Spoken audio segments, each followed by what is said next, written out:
Pak Isbedi Setiawan ZS, sastrawan senior, melalui Zoom meeting. Mungkin nggak sih sebenarnya selera sastra di Indonesia yang menggarisbawahi kelokalan itu atau kontekstualitas itu atau sufisme itu sebenarnya memang turunnya juga mungkin dari sastra internasional gitu mungkin ya. Gimana? Apa mungkin ada turunan-turunan dari zamannya Sultan Takdir dulu ya yang kan beliau itu sangat Western ya dia. Ya, maka dibantah lah istilahnya kan bahwa kita adalah modern itu adalah barat gitu ya. Modern itu adalah barat begitu kan. Saya kira juga bisa ke sana, tapi juga ada bantahan. Ada yang menarik sebetulnya ini diucapkan oleh Budi Dharma. Gitu. Afrizal Malna, dia punya kerinduan meskipun Afrizal kita tahu dia orang Sumatera Barat sebetulnya kan orang Minang kan, tapi dia lahir besar di Jakarta, gitu kan. Ada semacam benturan dalam diri dia gitu kan, abad yang berlari, kemudian yang lainnya begitu.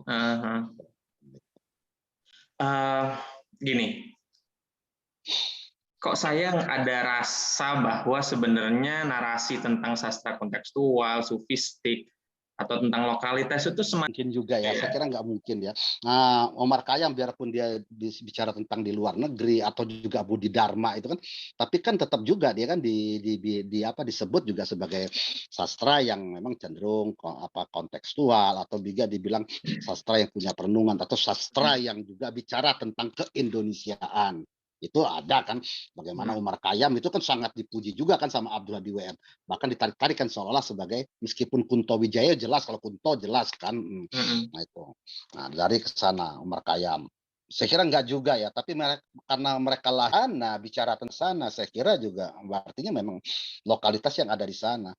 Seorang Gunawan Muhammad juga walaupun dia bicara soal Indonesia, keindonesiaan, sebuah tulisan esainya saya tidak bisa menulis puisi dalam keadaan marah. Satu. Kedua, saya tidak bisa menulis bicara tentang Indonesia kalau saya di Indonesia. Jadi dia bikin jarak dulu begitu. Jadi kembali lagi ke kerinduan atas kampungnya itu yang nanti akan mendorong ya. Kadang-kadang kita juga kan nasionalisme muncul itu bukan berada di tanah air loh sebetulnya. Berada di luar negeri loh sebetulnya. Kecintaan kita kepada Indonesia juga akan muncul kita berada di luar. Sama pengalaman Pak Isbedi, seberapa besar sih pengaruh pemerintah di dalam perkembangan sastra itu? Saya melihat ya sastra ini kan bagian dari kebudayaan. Pemerintah jarang sekali hadir ketika bicara tentang kebudayaan. Dimanapun itu, kita lihatlah, kita perhatikan di mana saja. Tetapi ia akan hadir kalau bicara tentang olahraga atau politik misalnya gitu kan. Nah, padahal saya selalu mengutip ini, bahwasanya negara ini, pemerintah ini sebetulnya berhutang kepada sastra. Coba kita lihat juga berapa sih biaya kesenian atau kebudayaan dibanding dengan biaya-biaya yang lain, olahraga segala macam, sangat kecil. Kemudian penghargaan juga kepada seniman juga sangat kecil dibanding kepada olahragawan. Nah, jadi saya melihat pemerintah jarang sekali hadir ketika bicara tentang kebudayaan. Tapi akan hadir pada saat bicara tentang misalnya politik, kemudian bicara soal ekonomi dan lain-lain. Nah, itu saya kira itu. Jadi saya masih belum yakin ya bahwa negara Indonesia masih benar-benar peduli kepada kebudayaan. Itu aja saya lihat. Prestisnya gitu.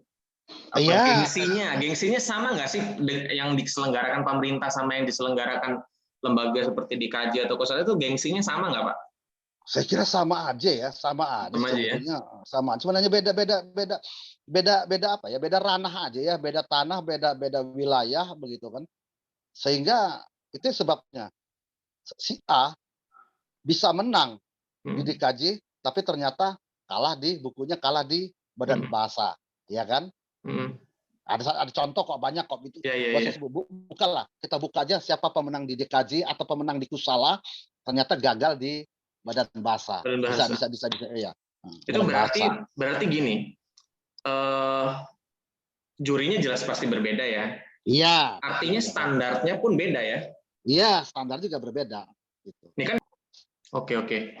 Nah, Jadi kan selain penghargaan Badan Bahasa itu, mungkin Pak SPD juga pasti tahu. Mungkin sebelumnya juga kita pernah bahas ya mungkin ya.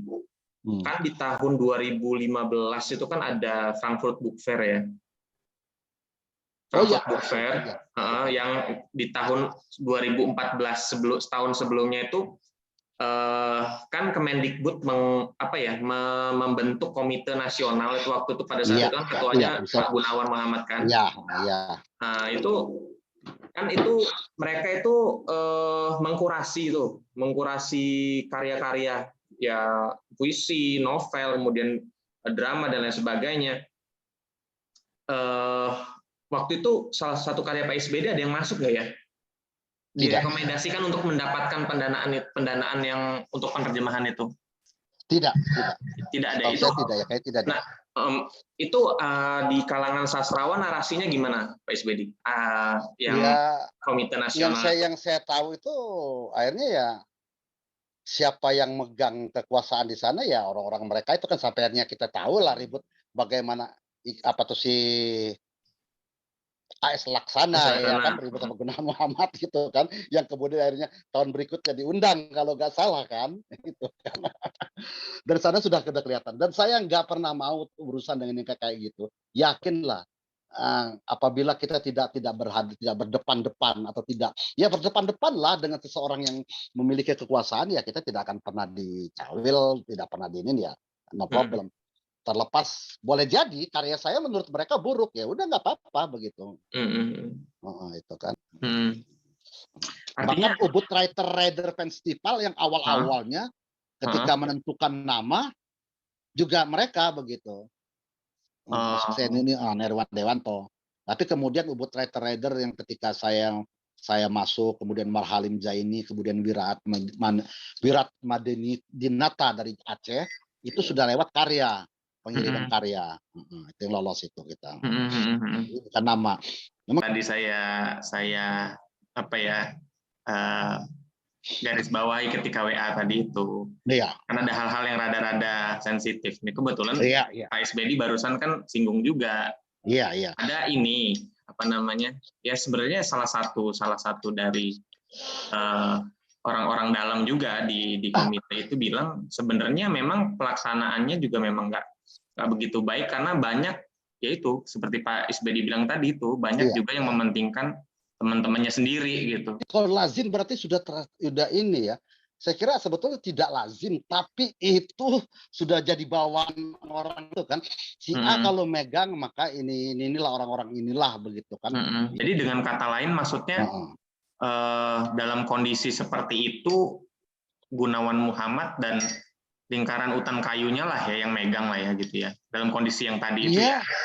Iya, dalam kondisi yang tadi itu ya betul. Berarti maksudnya nanti kalau di lain waktu misalkan nanti yang megang poros yang lain, berarti nanti akan yang dekat yang di poros itulah gitu yang akan mendapatkan dampak positifnya gitu.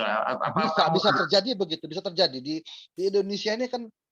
Saya melihat kan politik kadang-kadang juga nggak dewasa begitu kan. Kita lepaskan kepada rakyat. Kita lepaskan misalnya politik pilkada itu kepada rakyat. Kemudian tim suksesnya adalah orang itu. Akhirnya kan budaya balas jasa dan budaya balas sakit hati akhirnya muncul kan ketika dia menang. Betul kan, itu terjadi. Nah, begitu juga di dunia sastra, di dunia yang lain. Mau nggak mau sastra nggak ansik bicara tentang sastra, tapi politiknya juga muncul begitu kan. Ada yang sampai ngomong, SBD kan penyair puisi esai, kata dia bilang gitu. Padahal hanya 15 puisi barangkali bicara puisi esai, barangkali cuma 15 puisi esai deh gitu. Sama penghargaan Kusala segala macam. Atau Badan Bahasa sekarang lah, kita kan yang mengirim buku kan, harusnya mereka dong yang mencari. Gitu. Kalau mencari pasti lampu nggak akan terjangkau begitu kan. Itu sistem kita mengirimkan karya itu malah justru lebih membantu sebenarnya dibandingkan kitanya pasif gitu ya. Iya, membantu sebetulnya, satu sisi membantu, tapi sisi yang lain sebetulnya ya kok rendah amat tanda petik penyair, ngirim dulu sudah berkarya, kemudian ngirim lagi ke sana. Ini juga kritik sebetulnya bagi Betul, iya. penyelenggara gitu kan, gitu, gitu. Memang mereka Jadi nggak punya data, dia heeh, kerjasama aja dong dengan perpustakaan, iya. Kan kan tinggal banyak yang tinggal ISBN. akses ISBN sebenarnya kan. Iya, heeh, ISBN akses, nah kemudian hubungi si penerbitnya, baru minta tolong kirim, bayar golo begitu.